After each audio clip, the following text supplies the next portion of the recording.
that happens, the employer can be liable for the injuries of the employee's duty.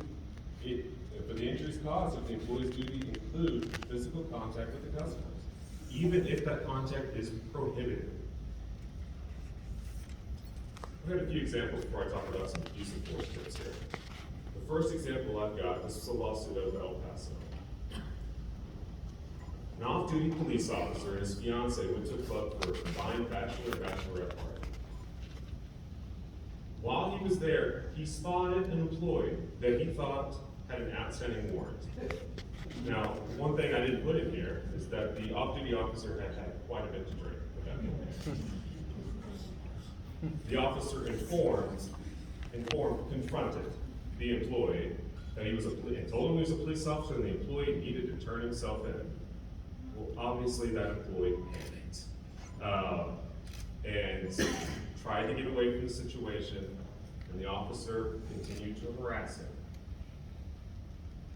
So, a few minutes later, the officer was instructed to leave by the employees of the club and was then escorted outside. Everything about this is fine.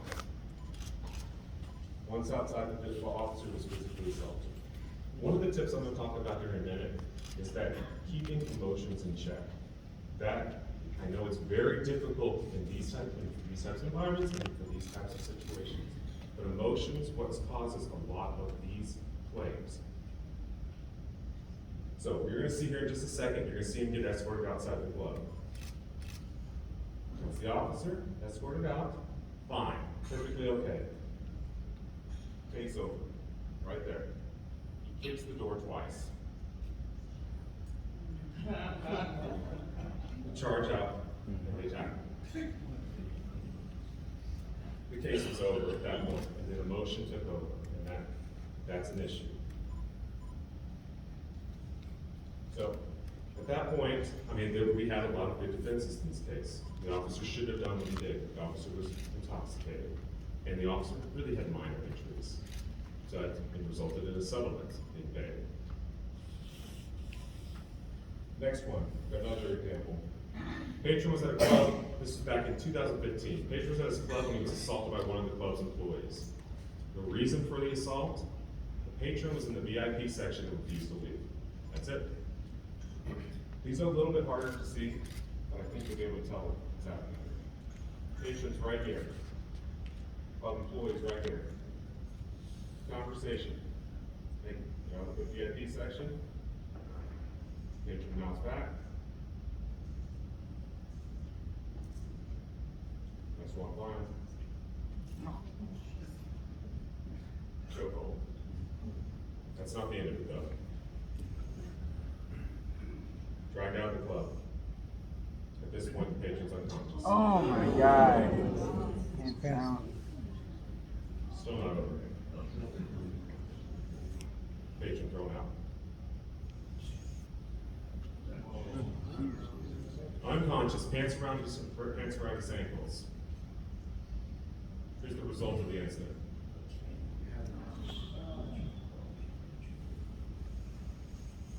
He suffered traumatic brain injury, fractures the left side of his face, broken teeth, and inability to see out of his left eye. The floor host involved, charged with felony aggravated assault. The club had to pay a settlement to the patron. Now, this patron had, I'm not going to call it complete miraculous recovery, but his injuries were not lifetime type of injuries. It was amazing, which is great, but emotion took over here, and that's what happened. At least me when I use the force tips. And you guys have you've attended the other seminars. I know there's been a lot about de-escalation, how to handle these types of situations. I'm not going to tread over that because they talk about it way more, and they understand the topic way more than I do. But make sure that you're actually training on the use of force. And if you have a policy on use of force, enforce it. And if the policy is de-escalation, ensure that your employees are following that. And if you have third-party security, use them. Ask them to handle these situations. It is much better that the people that are the off-duty officers, the security companies who are trained in these types of situations to handle these situations if you have it. I want to talk about fraud and unauthorized use of the credit card. So this is the type of situation where a patron comes in, uses a credit card, spends a lot of money in a club, these are typically in clubs, and then come back later and it's going to start complaining that, oh, my credit card was stolen, or you guys took it and you spent a bunch of money that I did not authorize. They're going to make complaints to their bank, and they may eventually sue the club. So how do you protect yourself in these types of situations? Ensure that the patron is fully aware of the specifics of the transaction through specific documentation. And go beyond the signature. What do I mean by that? We've had clubs up there that record the fingerprint of the patron. Have the patron sign under a surveillance camera so the signature can be recorded and can be seen. We've represented, shout out to Bucks Cabaret. They use an iPad for when the signature is recorded. And when the iPad's used, it will note the signature, it will take a photograph of the actual transaction. You are protecting yourself in the future. If they come back later and say, no, I didn't spend $10,000 there, pay me my money back. I've got a good example for this one. Smoking gun. Patron alleges he was an attorney out of California. Came to Dallas. And while at the club in Dallas, he alleged that employees of this club made several unauthorized transactions on his credit card in the amount of $12,000 in dance dollars. However, this club protected itself. It did a great job here. Because those purchases were over $1,000, the club presented clear documentation to the patron describing what dance dollars are, how they are used, and the specific amount of dance dollars purchased. The club required the patron to sign a separate authorization for this. And in connection with the authorization, the plaintiff had to provide his driver's license information and thumbprint. The club was very well protected. This is why I need something.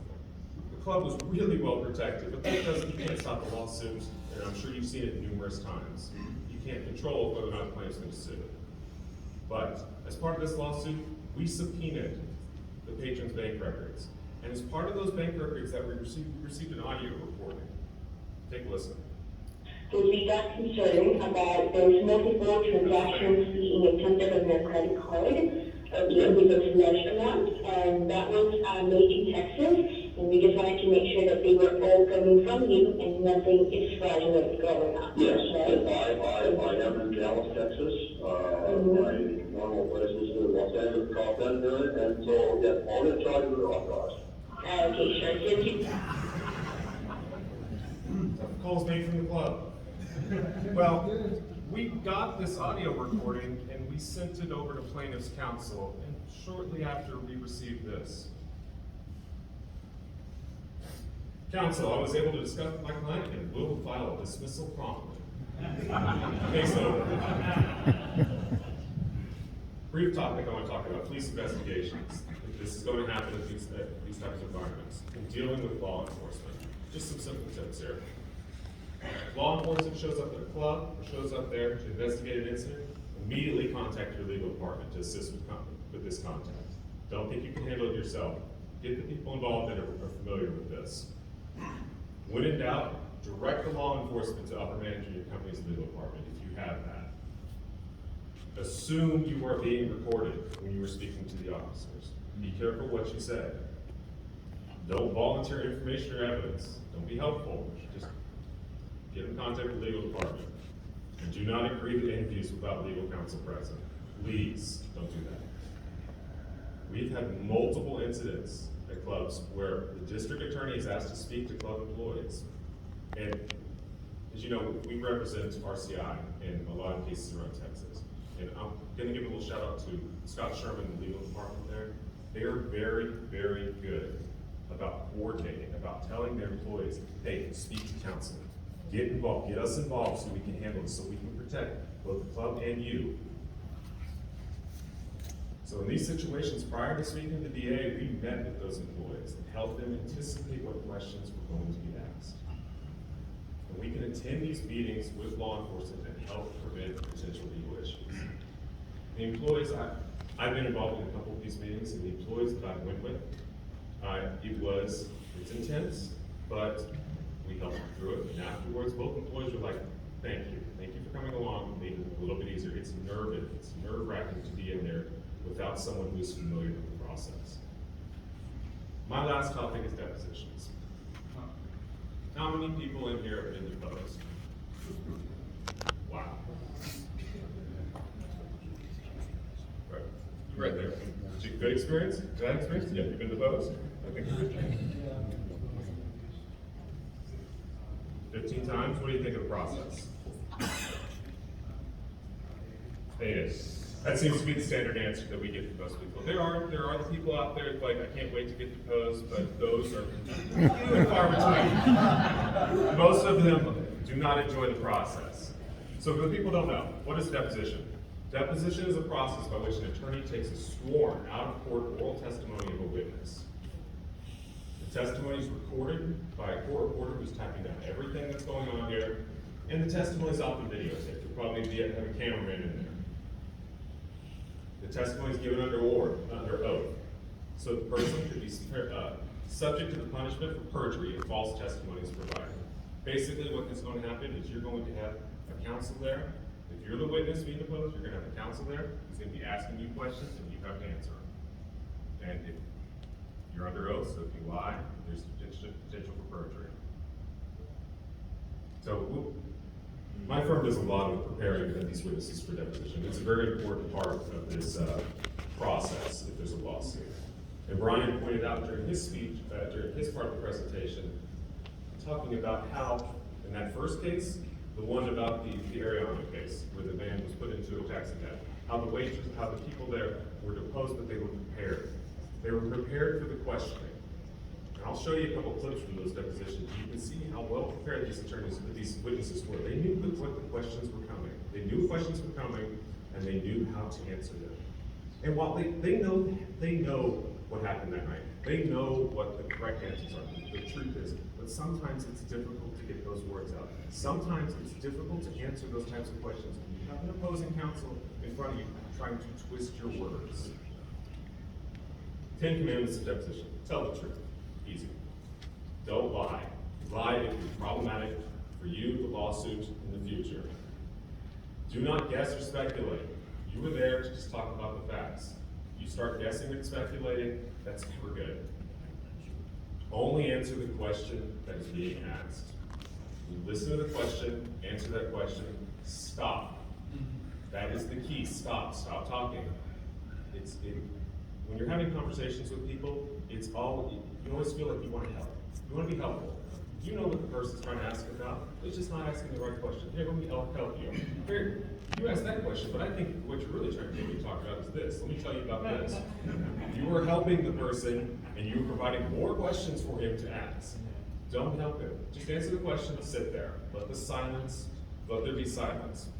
I tell witnesses when I prepare them, silence is your friend. It can be awkward, but don't fill it with words. Just sit there and stare at the opposing counsel. When I'm asking questions and there's silence, it's because I'm trying to think of the next question. I'm not trying to trick you into anything to keep talking. I just don't know what my next question is. As I said, do not offer unnecessary details or over-explain. Answer the question, period. Do not joke, become sarcastic in any way that can be interpreted as disrespectful.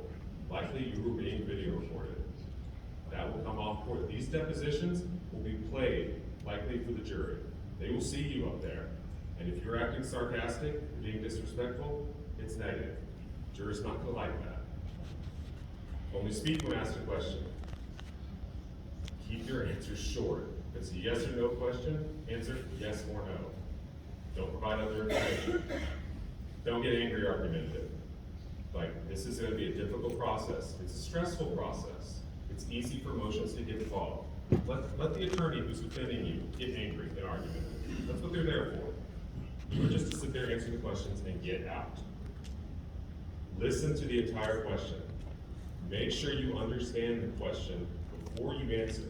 If you do not understand the question or you're confused by it, ask the attorney to repeat it or rephrase it. Force them to explain what exactly they're asking. Maintain eye contact and don't fidget. This goes back to videotape. Your facial expressions and body language reveal more than you think. A lot of the jurors aren't listening to what you're saying, they're watching you.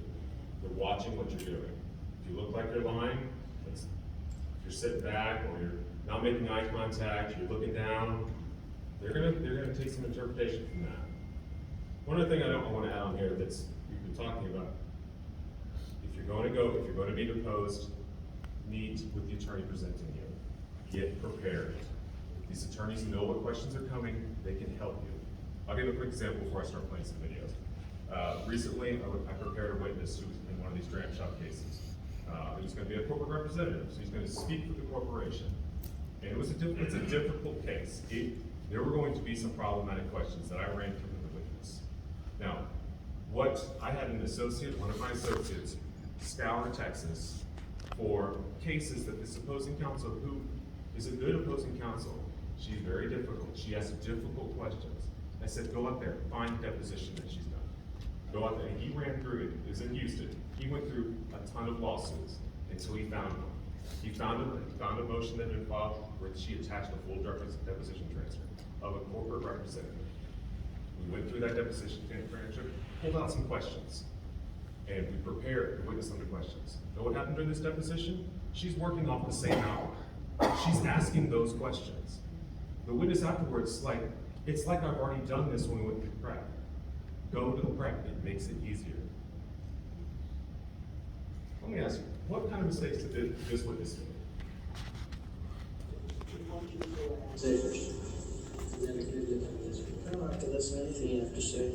My question, if you have a question about my question, today I do have the right to be there for you to be able to It's clear out. You live in Australia, haven't you? I don't know if I've been in Australia. Been to Australia?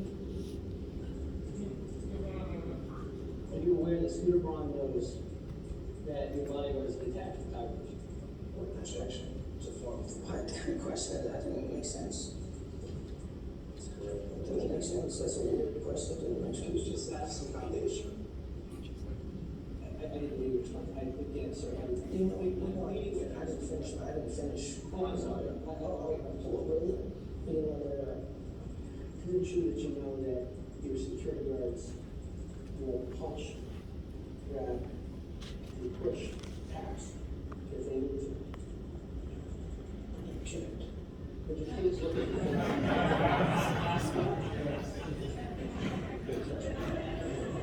This is a film. This is a film. Would you please watch the film? You said it's a film. You should watch the film. Is this a film? Is there a difference? Is this a film? Film and something else? Yes. So yes or no? Answer. Right? My Lord's asking a question. Please say. My Lord's asking a question. I'm not here to answer these questions. You're here to discipline. Do you know discipline, Mr. Andrews? Disciplined. What kind of question is that? Isn't that your son? Guess what? Guess what? Carl. I'm not going to further into it. You just say you don't know. There's a few mistakes made. You think you came up well in those depositions? I want to show just a few. This comes from the case that Brian talked about at the beginning, the taxi cab case. This is the server that actually served Mr. Ariana towards the end of the night. And she went through a prep session with one of my partners, Stephanie Rohr, over there. Stephanie was very good about going through the questions that she's going to see, talking about the case, talking about what the claims are. And this was her answer when asked about what she did that night.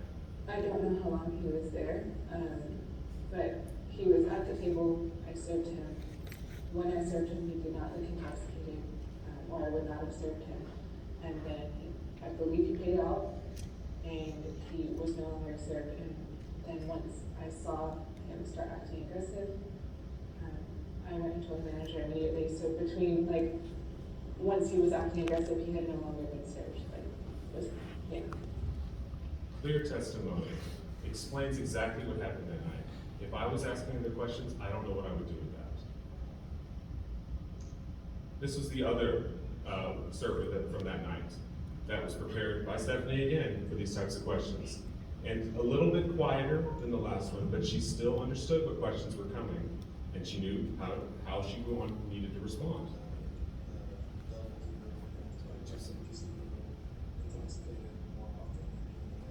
Is that too soft?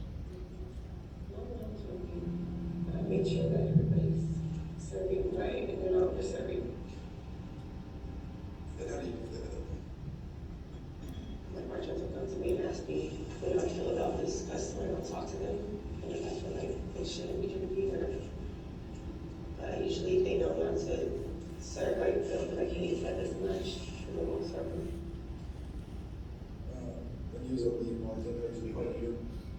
Just clear questions and answers.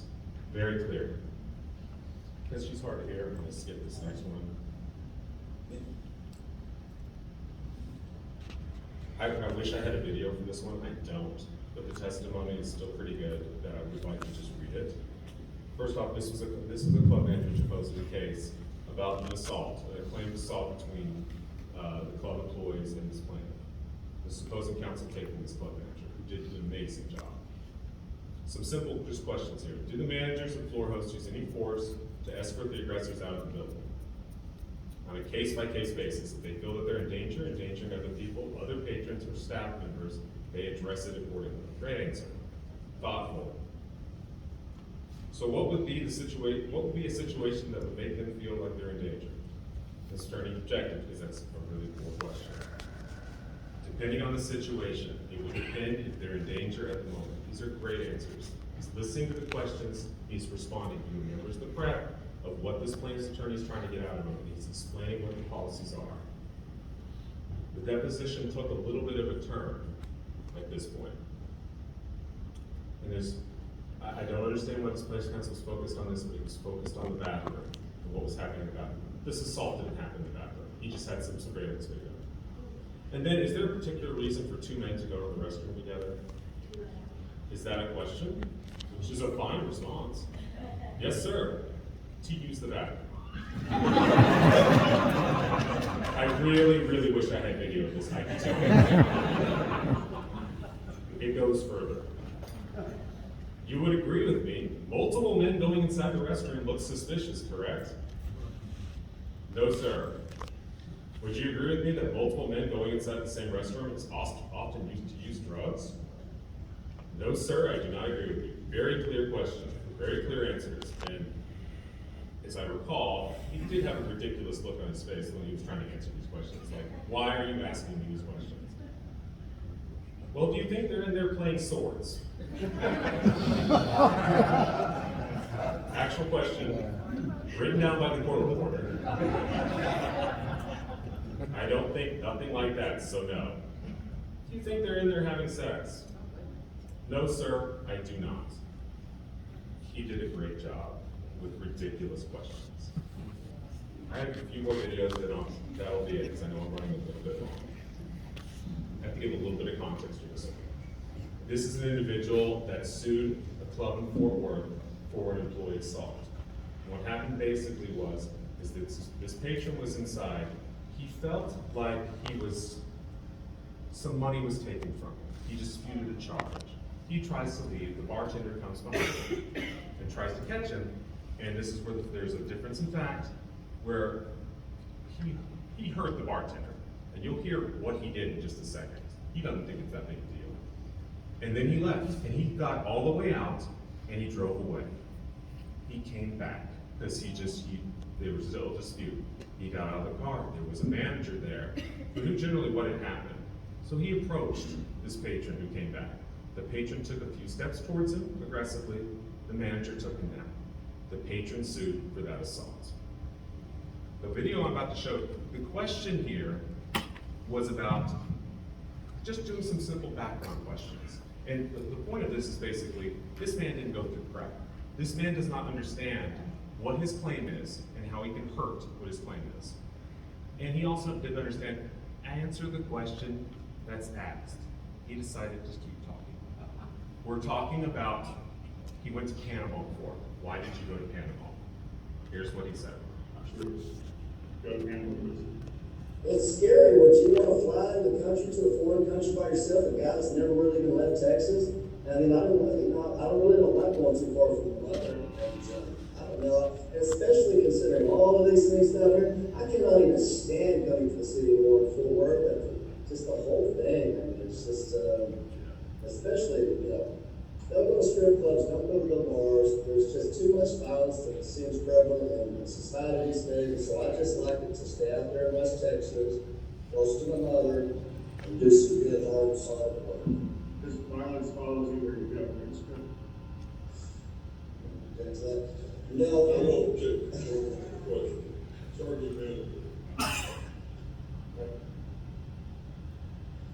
I mean, no, no, sir. Violence does not follow me. I go with the Lord. keep God with me. And how many times for assault did you go? Oh, I've been arrested more than once for assault. First, you gotta understand where it's going. And I'm gonna give a shout out. The person, the voice you're gonna question, Brian Sawyer over there sitting in blue, asking these questions, asking great questions. Understanding that that this gentleman had been arrested for assault multiple times, but then is claiming like, no, violence doesn't follow me, I go with God. That doesn't look good. When you guys do depositions, you guys videotape all of them, because I've had like half of my videotape and half of my. You guys recommend that? I think that's like.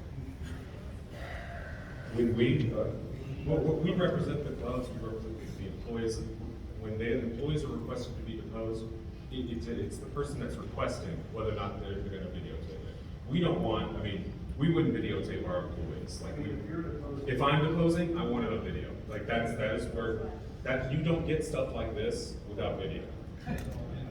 I recommend video all the time, especially with COVID. There's nothing worse. If you don't have the video and you go to trial and you want to read, you have to read the testimony, and then it's Tyler takes the witness stand and I'm the lawyer and I read the question and he reads the answer. That presentation is not very good with the jury. So I recommend, if you have the opportunity, find out if the other side's gonna video. If they don't want a video and pay the fee, I'm recommending my client, let's get our videographer in there because we want video. That's okay. A few more clips of this stellar individual. The next question that we're gonna get here is basically him trying to explain what happened inside of the club. This is him not understanding why it looks bad that he assaulted a bartender inside and then ran and then got assaulted. That he does not understand that. But this is his description of what happened inside. Okay, but I think I made one step, and I'm all of a sudden abruptly stopped by that waitress. Well, I didn't know she was running up to me. I didn't owe any money. I mean, they owed me money. I paid $400 for a dance I didn't get. So she grabs my left arm, and she pulls me back like this, and she digs her heels in and kind of squats down. And she's laughing. She goes, where are you going? Where are you going trying to be cute? And I was startled. And so I just yanked my arm back and managed to release it from her grip at that point. She grabbed it right back and pulls down, does the same thing. She's got the same posture. Ha ha ha. Heels kind of dug in, kind of bends the knees a little bit, putting her weight on me and is pulling me and will not let me leave. But she doesn't know that I study a little bit of martial arts, And so Aikido, which is actually a non-violent type, which uses the whole theory of that is circular motion, and using the weight and the momentum of your opponents, their speed and their momentum against them. You can also do this without inflicting pain, which is what was done to her in a joking manner like that. So he used Aikido against her.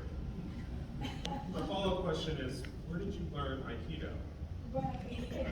Here's where he learned Aikido. How long have you been practicing Aikido? I haven't been practicing Aikido, I just have knowledge, just a basic minimal knowledge of it. Have you ever attended martial arts training? No, but I'm watching a bunch of Steven Seagal films where I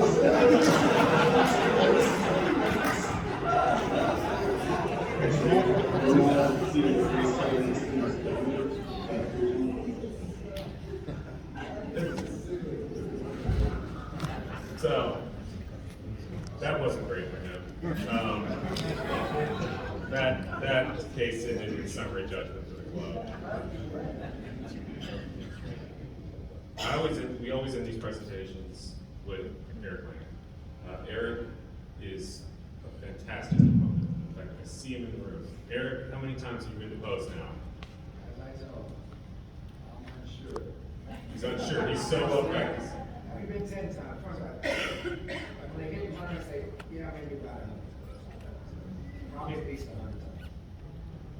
He is excellent. He knows what the plaintiffs believe. He knows what the plaintiffs' counsel is trying to get at. He knows how to answer the questions. He doesn't need the prep, although he goes through the prep. He goes through it. He wants to be prepped. And it just makes your life so much easier when Eric is the one sitting next to you answering the questions. Doesn't require much work on my part. So I call this Eric Langen, voice of reason. A little bit of setup here. This is a very, very contentious case. It was a third-party criminal action case. Eric had been deposed at this point over 2 days by a plaintiff's counsel who was aggressive, who was crazy, honestly, and just rude. And Stephanie Rourke is the one defending it. You're going to hear her voice in just a second here. What you're going to hear is you're going to hear her, and you're going to hear a plaintiff's counsel getting into it. And just watch Eric. Anywhere in that rule it says objective. Anything besides for. Objective. Thank you. Answer my question. Answer form, that's it. Will you please stop pointing at me? Because I'm tired of you interrupting my deposition. The rules of the deposition are very clear. You've been practicing law for how long, counselor? And you agree that these are going to be governed by the Texas Rules of Civil Procedure. Are the rules of Texas procedure allow you to do what you were doing? Okay, good. Be quiet. Be quiet. I'm going to object Be and quiet. protect the interests of my client as much as I see fit. And Are you know going to my instruct him not to answer? Are you going to instruct him not to answer? No, I instructed him not to answer anything. Okay, then be quiet. You ready to proceed? No? Okay, great. Okay, question. Eric read the room and said, nope, not a great time. Voice of reason. We really appreciate all of your time. Thank you. Thank you very much for joining us today. I'm sure they'll be up here if you'd like to come up and ask them some questions, but my apologies, we're